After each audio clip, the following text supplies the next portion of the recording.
This is WXOJLP Northampton, 103.3 FM, your Valley Free radio station. Welcome. I'm Warren Odess-Gillette, and this is A Baha'i Perspective.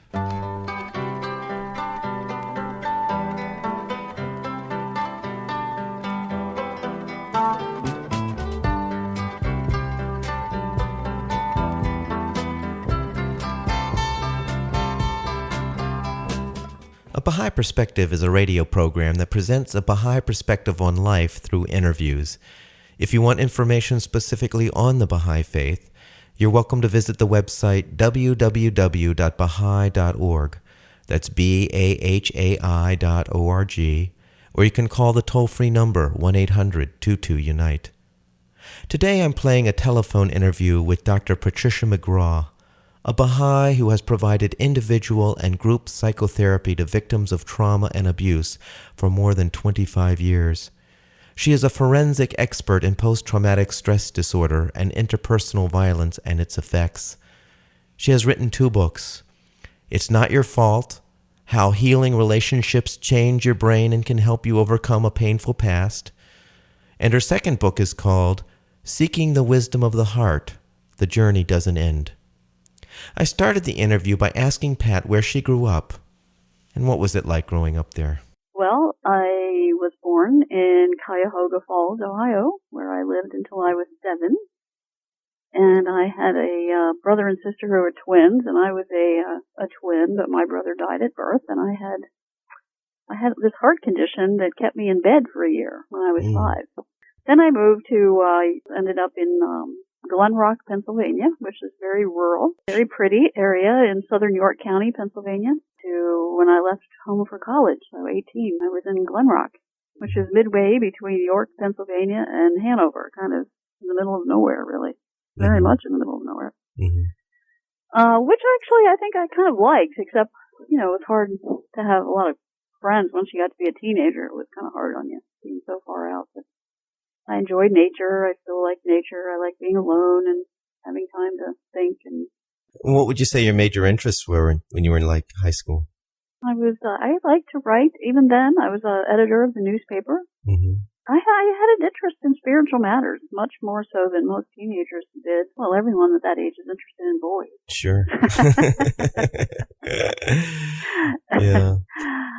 After high school, what did you do? I got a scholarship to Rosemont College in Philadelphia. That's really because of my English ability. Got a scholarship and got honors at entrance and all this jazz, which was a big deal for me coming from, again, the middle of nowhere. So English was your strong suit? English, yeah, exactly. Put it in words. I always say, don't draw me a map. I went there and I continued to wonder if I was going to go into journalism or psychology. I was always interested in, spiritual issues then too.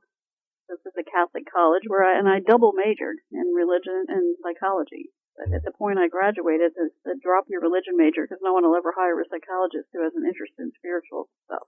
So that's what I did. I guess I've kind of always had a philosophical bent, I guess. And what was your religious upbringing?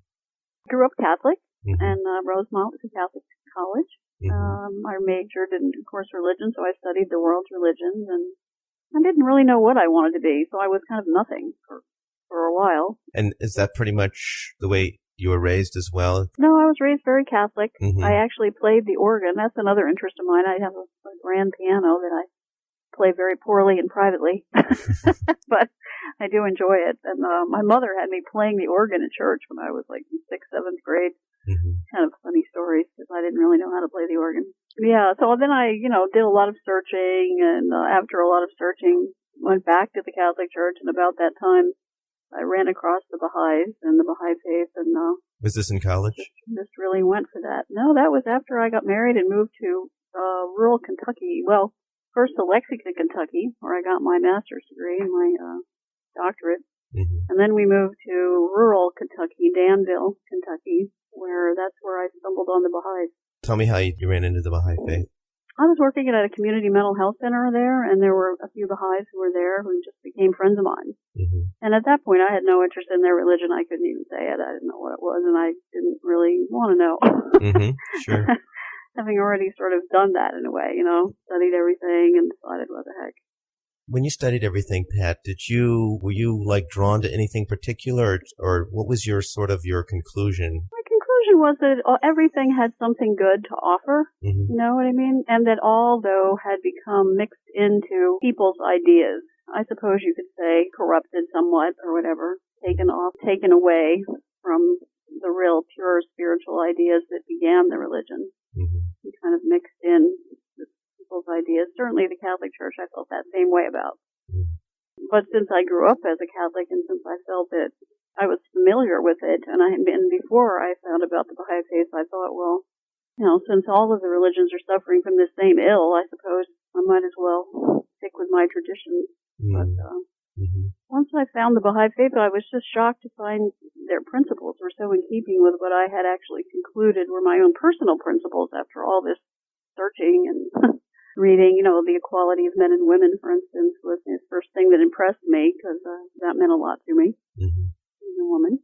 Just the emphasis on the unity of religion and the unity of all peoples in the world, and so many of the ideas and principles. And I think something that really helped me was that since the Baha'i faith actually, in a sense, is an umbrella or almost a watershed, I guess you'd say, of all the world's religions, I could authentically relate to all my clients from all the different religions with a sense of belongingness and understanding.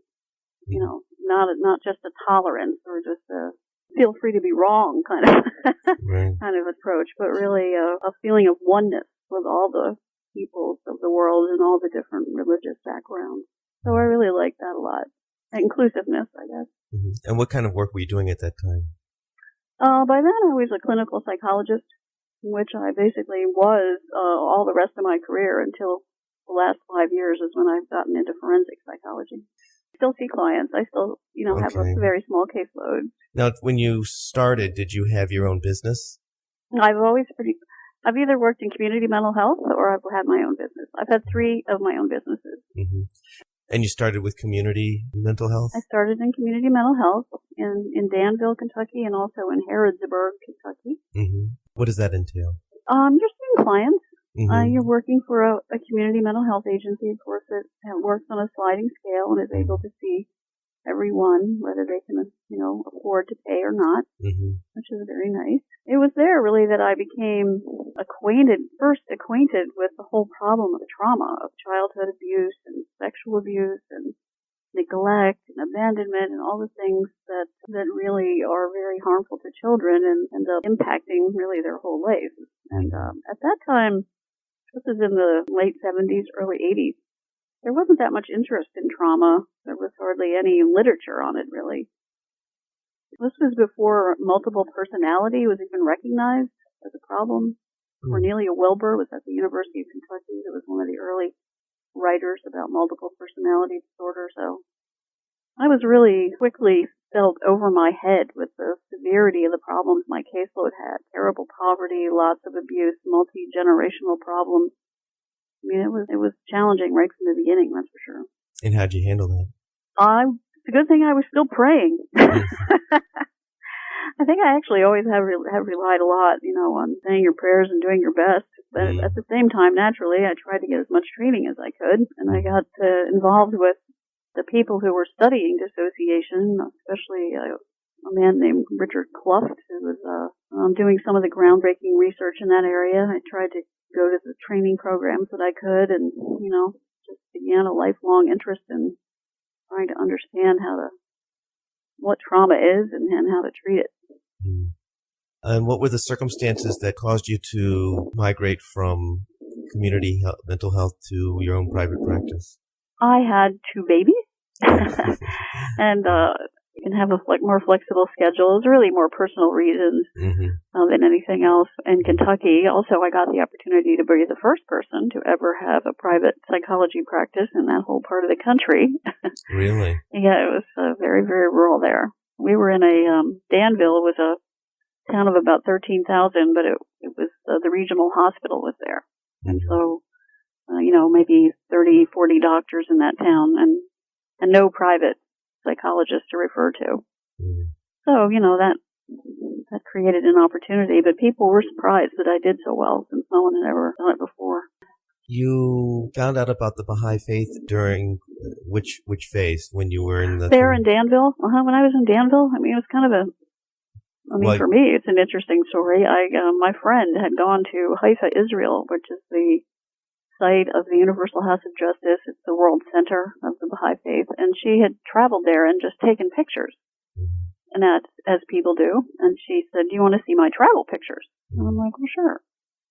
So she came over and she started showing me these pictures. And I really don't know how to explain it to you. It's going to sound kind of hard to believe, but it's as if some part of me recognized these things. I just was like, I was really split. Like, it was a moment of really feeling the difference, as I talk about it later, between my head and my heart. My heart just resonated to these pictures. It was like, that's it. That's what you've been looking for all this time. And my head was going, "Don't be ridiculous. This is stupid. What are you, losing your mind?" Have you ever felt that split like that? Sure. Yeah, well, it was like, that was one of the more dramatic moments of feeling that split for me. And I even got up angrily and went into the kitchen and started slamming things around, saying, "I don't want to be part of this religion. I can't even say it." This was, and your friend was still there, or this was after your friend left? Yeah, they were still there. They were still there. They came out and they're like, "What's the matter with you?" And I'm like, "I don't know." Oh, wow. And of course, they smiled knowingly, which only made me more upset. Sure. So what happened after that? Well, then my intellect, of course, succumbed. Thank goodness. Over the years, eventually my intellect succumbs to the wisdom, I guess, of my heart, at least enough to say, all right, I'll at least read about it. And the more I read, the more I really read looking for something wrong with it, to be honest with you. I'm still reading.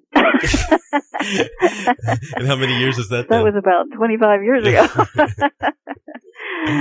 Yeah, no, actually, I'm, very grateful. It's been a very wonderful thing in my life. Now, how did your family react to this? Well, my children, who were small then at that time, they were, 6 and 8 or something like that, they were immediately drawn to it. It's interesting. Very drawn to the folks in that locality who were Baha'is, and just loved to be with them. And I think that had a lot to do with it for me too, that comfort they had. But, not everyone in the family was, could quite understand it. But, I think this thing that with me and religion, it was just like, well, she's, there she goes again. But as people examined it more, they did have more respect for it. My parents eventually went and investigated it, and their comment was that it was a religion for people who were intelligent, they said. Was that a good thing? I guess. Since they weren't opposed, I let it go at that. So they were fairly open to it then? Yeah. Now, what moved you to, what was the first book you wrote? It's called It's Not Your Fault: How Healing Relationships Change Your Brain and Can Help You Overcome a Painful Past. And when did you write that? I wrote that about, I think in 2001 or so. I think didn't it come out in 2004? See, I have a press release that says 2004. You can see, yes, 2004, right. Okay. Well, the reason I wrote that at all is I had been to a conference. I met for many years with a group of Baha'is who were struggling with issues, and they named the group the Baha'i Network on AIDS, Sexuality, Addictions, and Abuse. And anyway, this group would meet. It's an open group, different groups of people would meet at conference centers, and they would have these very remarkable sharing circles based on a Native American model where you gather in a circle and one person speaks and everyone else listens, and just amazingly transformative experience. And as part of this, they usually had a speaker, and I was always there just as a sort of safety net type of person. I was there in case somebody needed a counselor for some reason, but I didn't usually have an official role. Until this one day, their speaker didn't show up, and they said, "Pat, do you know anything?" What a question. I don't know. Maybe. So, I stood up and I drew the brain, and I started, talking about trauma and how it affects your, mind, body, spirit type thing, and all of this. And and people became very agitated about it. They were kind of outraged. Certain people in the audience were outraged that no one had ever explained this to them before. It seemed to make so much sense, and why didn't they already know this? And it was the funniest experience of my life. And they had me keep going to these conferences and giving the same lecture, like 3 and 4 times a year for 5 and 6 years. I think I did that. And of course, eventually people started asking me to write it down. And eventually I started thinking, I guess I better. I'm getting tired of saying this. Not tired, but, I guess I started to believe myself. There must be something here that's useful and helpful to people. And people used to say they wanted to hear it again and again because there was something about it that, each time they would think about it, they would get something more or different out of it. So that's how the book really emerged. And I made a commitment to myself that I was going to go ahead and write it, and I wrote an introduction, and I went to one of these support meetings, and I dreaded, the whole process of looking for a publisher and all of that part of it. So I announced to the group that I was writing this book, and I read the introduction out loud, and as it turned out, someone in the audience was able to connect me up with the publishing trust, and I never did have to look for a publisher. You're referring to the Baha'i Publishing? The Baha'i Publishing Trust, yeah. And what's the basic premise of the book? The basic premise is that experience changes your brain, shall we say, and especially relationships have a huge impact on your own neurobiology. And it really challenges all the assumptions that are inherent in materialism. That what's real is what you can see and what you can feel and what you can measure. And it kind of flips materialism upside down. It sort of says, actually, the material is created from non-material type experiences, both good and bad. So that if you have a close relationship with your primary caregiver, your mother, your father, those early days of your life, that will actually begin to, I call it, grow your brain, pattern your brain, and create these relationship templates or patterns that stay with you for all of your life. While it's true early experience plays a big role, it's also true that dynamic of experience altering your perception and your way of processing and your whole nervous system organization, that process never stops. So the good news is, if you've had negative experiences early in life, you can have positive and corrective experiences as your life goes on that will, allow you to move out of that. What does that look like? Well, I talk about in the book a long-term relationship I had with a client called Kim in the book. And she starts her story, and she tells her own story. It's from her journals, and they are her journals. She's a real person. And she talks about beginning work with me in a state of absolute fear and terror. She had tried to kill herself many times. And she comes to me so damaged that for 3 years she's unable to speak.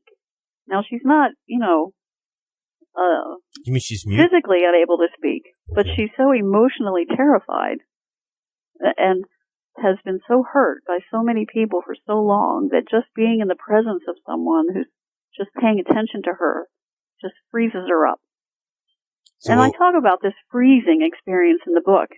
So in the book, we go back and forth between what Kim is talking about her experience was and what the science of that might be. What is this freezing thing, for instance? And if you think about it, if you're terrified, people know if a mountain lion walks in the room, you can fight, shoot the mountain lion, or you can flee, run away from the mountain lion. But the third thing you can do that people don't know much about is freeze. And this freezing, or this emotional numbing kind of experience, is what becomes the first line of defense with people who've had lots and lots of childhood trauma, because obviously if you're being abused as a child, you can't run away and you can't fight. So you learn to do this freezing or dissociating. And that's where Kim was. I mean, she spent most of her time in a fearful, dissociated, pretty dysfunctional state. So you And at this time, I've just talked with her a few days ago, and she is a very successful salesperson for a Fortune 100 company. So she really, really made tremendous strides and healed. And so she tells her story, and then I try to explain, like I say, what might be going on from a neurobiological and, scientific point of view, but it's very easy to read. That I would try very hard to make it accessible to just a general reader. Right. Generally, what was the technique to take her from not communicating to making progress? Well, in general, if someone's been harmed by being terrified, you want to be sure that you create an atmosphere of safety, emotional safety. And she talks about that at length in the book. She says for 3 years she would come in and she would bring her journal or something, and she would sit there and I would sit there. And she says she doesn't really remember what I said during those 3 years. She only remembers the way I said it. So the tone of voice, the body language, just that sense of, I care and you're safe. And then gradually over time, she was able to quite, literally fall out and begin to actually talk some.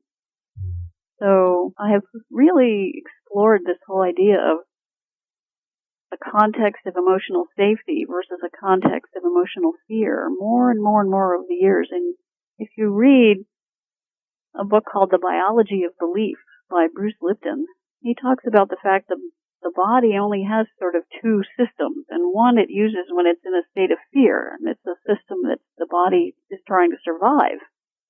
And it's not a good mode to try to learn or grow or develop. That's not what you're trying to do then. Versus when you feel emotionally safe and calm, and then you can be creative, and you can bond with other people, and you can, realize your human potential. But to try to do that in a state of fear, it's not possible. I don't think we really know that. I don't think we're real clear about that in the culture yet. Have you written another book? I have, called Seeking the Wisdom of the Heart. The Journey Doesn't End. And it really grew out of the first book. When I would travel with that book, people asked me 3 questions. They would say, well, Pat, I think this is marvelous that you worked with this woman for 15 years and she felt better, but I don't have you and I don't have 15 years, so how am I going to get better some other way? And then they would ask me what sustained me. Kim really, she did more than sit there and not say anything. She tried to harm herself a few times. She would sometimes, once she thawed out, she had all kinds of different negative emotional states she'd moved through, and so what sustained me? And then, I guess the question is it possible to heal, to attune? Attunement is a word that came out of the first book as this emotional bond or connection. That was the word that I can talk about a little more in a minute. Is it possible to attune to the healing forces of the universe without another person? Can you sort of pray or meditate or find some way to connect up with this positive energy yourself without another person? So these are the questions I try to explore in the second book. Can you elaborate a little bit more on what you found? Well, I began to try to think about an answer to those questions. And of course, it took me way back to my beginnings. It's interesting that you asked me about my beginnings. I did certainly think that for myself, I had been very much healed of the difficulties in my own life and sustained throughout my whole life through prayer and meditation, and not, I haven't had a lifelong therapist or anything like that, So I thought that was possible, but I didn't really know how to ever talk about that in a way that didn't sound like the church lady, or something. I don't know. How do you talk about that? So then I saw that movie, What the Bleep Do We Know? Oh, Have you seen that movie? Yeah. And it got me thinking even more about how we all can create our own reality, according to, especially around the idea of what we're paying attention to. The funny part of the story about the second book is actually I wrote it twice. Oh, really? The first time I wrote it, I had seen the movie, and I read 100 books or more. And I tried to put together all of these ideas about creating your own reality around the issue of belief and intention, what your beliefs are, what you're choosing, attention, what you're paying attention to, and your action. Well, while those ideas actually have some merit and do end up playing a role in the second book, I sent the first book off to the publishing trust, and about 6 months later it came back with really the edits kind of added up to them saying in a nice way, in a very polite way, yuck. One of the comments was, I don't know what this book is about. So I didn't know what to do at that point. I really, I guess I had failed, really. I had tried to do something that I just had failed at doing, and I had to agree. When I read it myself after having put it down a while, I didn't know what it was about either. So I actually quit. I had to quit. And I wrote and I said, I'm really sorry, I tried to do this and it just failed. And I felt terrible because I really care very much for the people at the publishing trust, and they were really counting on and looking forward to this book. So, that was not an easy thing, and I'm talking about it all happy now because it had a happy ending. I ended up not having all this stuff now stuffed in my head, 100 books in a year of thinking and studying about all this. So I started writing in a journal, especially reflecting on a book that's a Baha'i book, a very small little book called The Seven Valleys. Explain what The Seven Valleys is. Yeah, The Seven Valleys is a really kind of a long letter in a way that Baha'u'llah wrote to someone who inquired. Baha'u'llah, oh yes, Baha'u'llah is the prophet founder of the Baha'i faith. And this small little book has been referred to as it's his ultimate mystic text. It's very small, very succinct, but just very rich in its spiritual significance. I started, after this terrible experience with the failed book project, I started reading this book, and I started really thinking so much about the heart. I was trying to understand how it is, that, for instance, when I was looking into the faith, some part of me said, yes, this is a good thing, and some other part of me said, what, are you crazy? Like, what was that about? So there's this quote that I started reading, and the splendor of that light is in the heart. Yet it is hidden under the veilings of sense and the conditions of this earth, even as a candle within a lantern of iron, and only when the lantern is removed does the light of the candle shine out. I started thinking about that, and then I stumbled upon this group called Heart Math. I don't know if you've ever heard of them. No. One word, Heart Math. Well, they're a group in out west that has studied the actual physical heart. And they have found that there's a sense in which the heart itself has a way of knowing, the actual physical heart even. And they say it has a brain, an electromagnetic system, and certainly it's connected to your emotions, very intimately connected to your emotions, through the hormone system and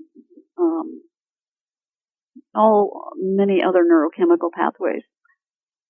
And I started thinking about that, and I started just kind of also thinking very deeply about the idea of levels of consciousness. That if you're in one state of consciousness and you have an experience, let's say you're in a really good mood one day, and we've all had this idea, I think, of being in a close relationship with someone, and on a certain day they just seem like the most dandy person in the whole world. And the next day, when you're in a foul mood, you wonder why in the world you ever came across this.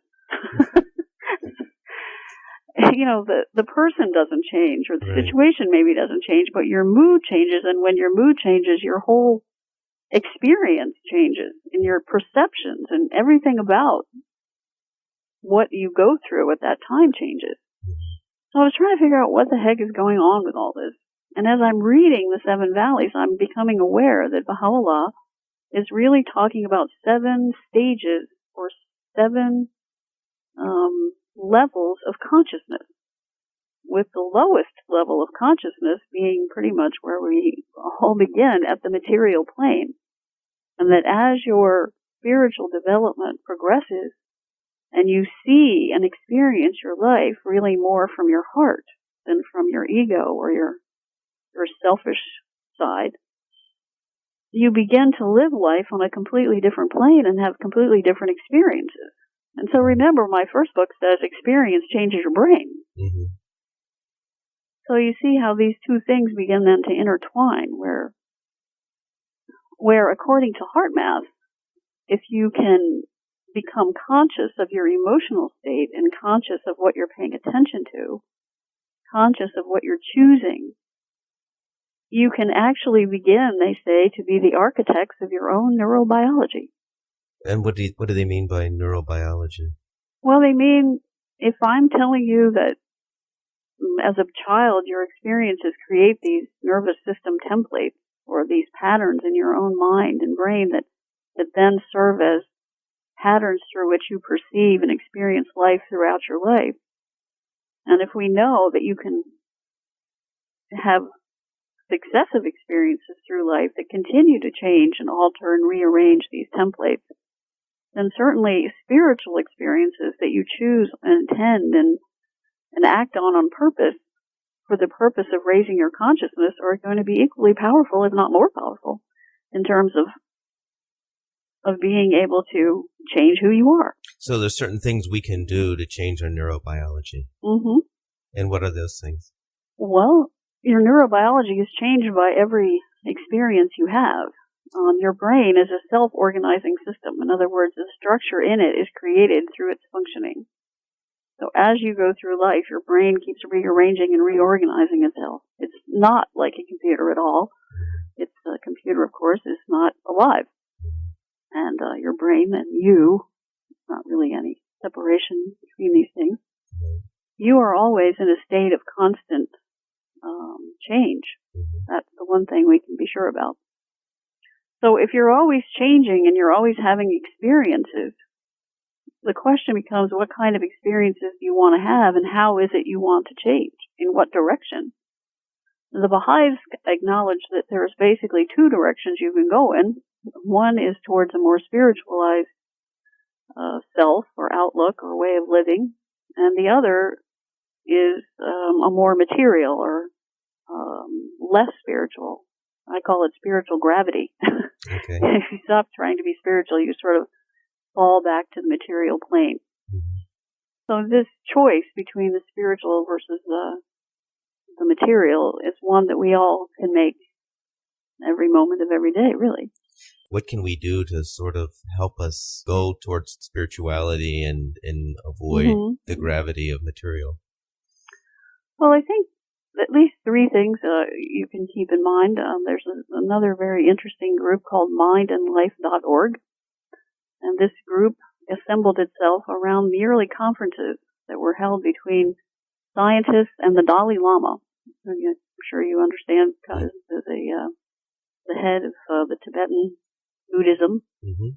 And he's been interested for many years in science and claims that Buddhism really is more of a science than a religion, a science of mind.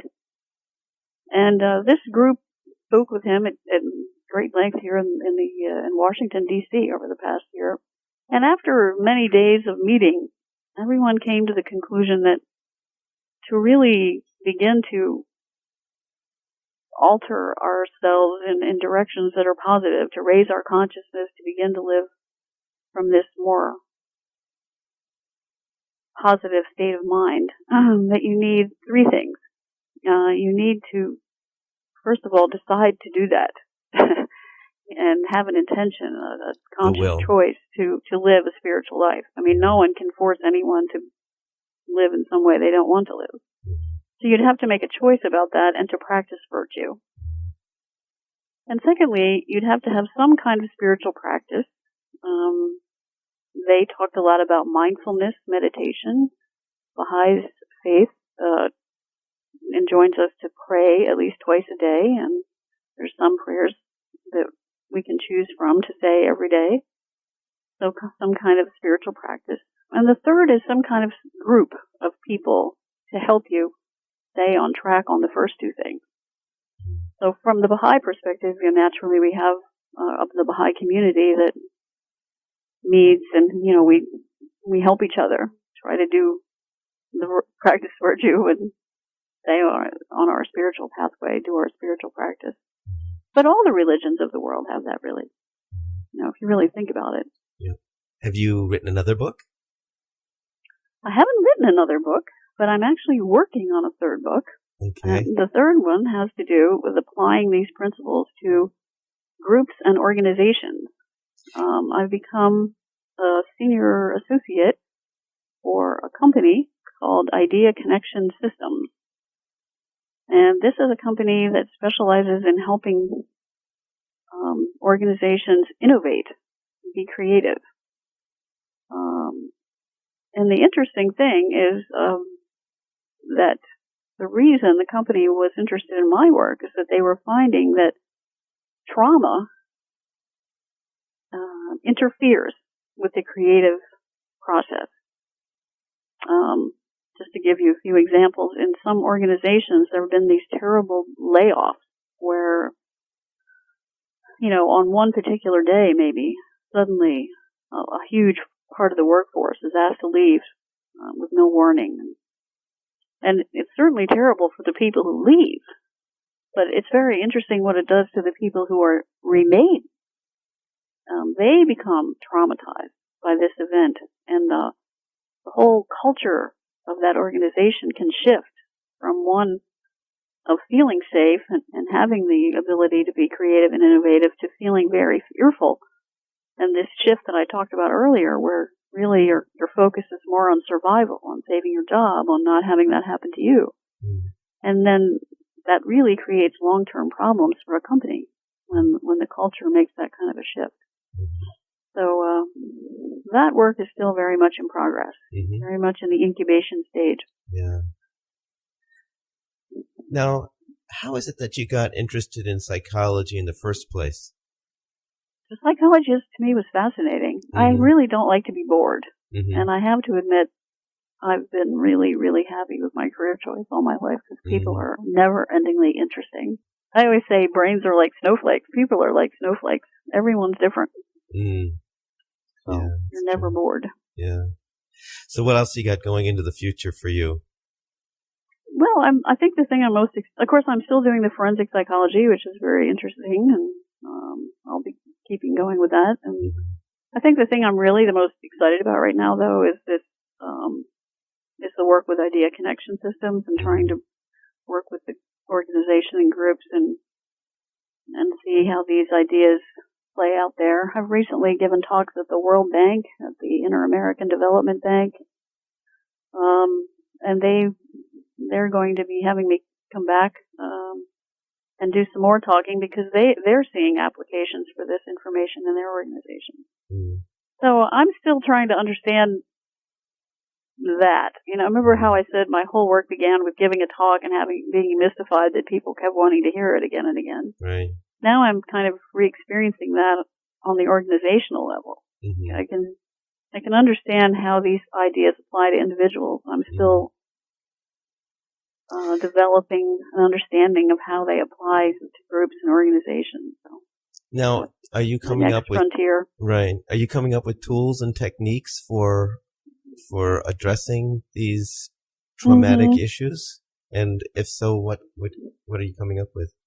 In my first book, I recommend that people do two things. Of course, that they pay attention to their relationships. Obviously, I'm always arguing that the relationships we have with other people have a power and an importance that maybe we underestimate. That even the smallest kind of relationship and maybe the most trivial type of event can have a powerfully negative or powerfully positive impact on a person's life. And I usually tell this story to audiences. When I was 5 and in bed, I told you for a year I had to stay in bed. You had a heart it was problem because or I had a something? congenital problem, but nobody knew it. They just thought I had some illness or something that it couldn't identify, and they were waiting for this illness to pass, which of course it never did. So as I'm laying in bed, all of a sudden, out of the blue, a young woman knocks on the door, and to this day, I don't know who she was. She brought a box in. The box was covered with paper to make it look like the ocean, and on top of the box were these little toy fishies. And there was a string attached to each fish, inside the box there was a toy attached to the fish, but the box was covered. So you could only see the fish. And each day, for 30 days, I got to pull a fish out of the box and pull up a little toy that was attached to that fish. Well, boy, did that change my attitude. After, having absolutely nothing to do, couldn't even read at that age. Well, when my attitude shifted and I started acting more happy and perky, I heard my mother tell the doctor on my, weekly visit to the doctor that I, quote, seemed to be getting better. Well, I took that one to heart. I'm like, if I seem to be getting better, you're going to see somebody who really is seeming to be getting better. So every time she came in, I smiled and acted happy. And I remember it vividly because she decided I was getting better and she brought me down into the kitchen. And it's not a long distance from the kitchen to just see Mom deciding that I guess she's okay, she's acting okay. So I really think the girl with the fish box probably saved my life. So what would have happened if I just laid there looking more and more depressed every day? By the time you had gotten healed, did they know what was wrong with you even after you were healed? No one ever, in those days, in the 50s, this was 1956, 1955, actually, 1955, they could hear that I had a very terrible heart murmur, but they didn't know why, and they didn't have any technology to find out why. In 1990, they did have the technology to not only find out, but to fix it. They just took out my bad valve and put in an artificial valve. I had a bad valve from birth. Right. So you lived with a bad valve from 5 years until not long ago. Till 40. Yeah. Mm-hmm. So I'm trying to understand. You were bedridden with this congenital condition, but somehow. Well, I was bedridden because my heart sounded like a washing machine, so they figured I was, quote, sick. Right. But it never stopped sounding that way. They thought I had rheumatic fever, but it didn't pass, and they don't think now I did have rheumatic fever. I just had a bicuspid valve, they call it. So your condition really never changed. They just figured, okay, enough, just get out of bed. Yeah, she's acting better. I guess she's all right. Yeah. That's how it went. That's very interesting. Yeah. So you were never any better than when you first started lying in bed. I was never sick, and I never got better. Wow. It was just the perception of the people, of my mother, really, and what she was telling the doctor. So you were relating the story because of relationships and the importance of relationships in healing, I guess. But my question was directed toward the tools and techniques in an organizational. Oh, yes. Well, that's what everyone's asking for. Yeah. And that is what we are working on. But it would be premature for me to talk about those. Because they're it's a work in progress. I'm afraid they're still a work in progress. Yeah. Right. About as much as we know so far is, we want to create a safe context.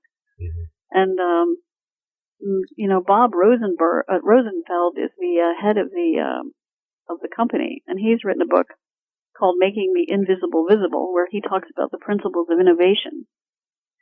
So that has a lot of positive information in there about the principles, and really they are spiritual principles that underlie innovation. But the issue of what does trauma do to that, and then how do we recover when people have been traumatized, that's the work he and I are, we talk many times a week about it. We're trying to work on a paper and really put our ideas together so that we can talk about it soon. Sorry, that's the next interview. That's fine. You know what? That's what everybody wants, yeah.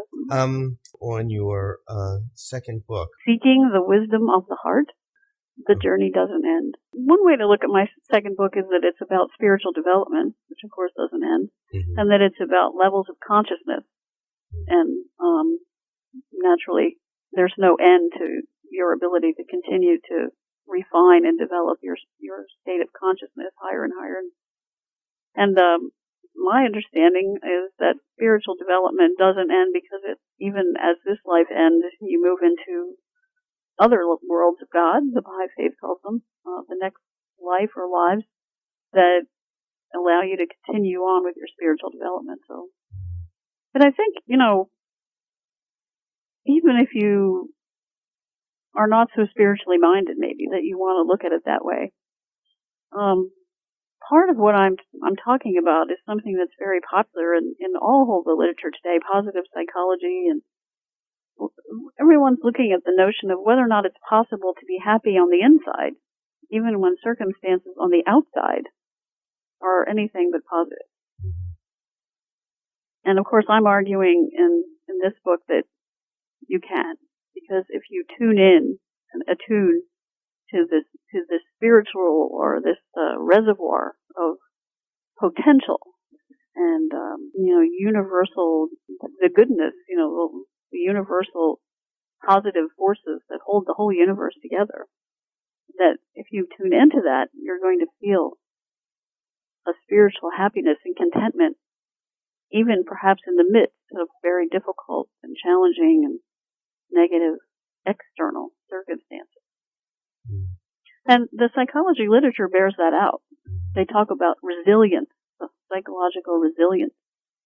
And there's no doubt that people that have strong beliefs and strong systems of meaning have amazing resilience to trauma and to all life difficulties. Yeah, one of the more influential books of all of my education was a book called Man's Search for Meaning by, I believe that's the name, Viktor Frankl.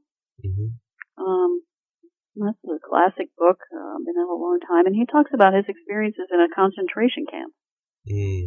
And I got to hear him in person, actually, when I was in college, and he argues the same thing, that in that ultimately dreadful external circumstance, what could be worse than a concentration camp, that those who found an inner meaning and an inner core, a reason to live, were the ones who did live, and he was one of them. And he wrote that amazingly powerful book. It's still a book I see people carrying around and reading. Very, very important book, I think. Yeah, I agree. Well, Pat, thank you very much. You're welcome. I hope you enjoyed that interview with Dr. Patricia McGraw, a psychotherapist and the author of 2 books, It's Not Your Fault, How Healing Relationships Change Your Brain and Can Help You Overcome a Painful Past, and her second book is called Seeking the Wisdom of the Heart, The Journey Doesn't End. For a copy of this and other interviews, you're welcome to go to the website www.abahaiperspective.com. For information specifically on the Baha'i faith, you can go to the website www.baha'i.org, or you can call the toll-free number 1-800-22-UNITE.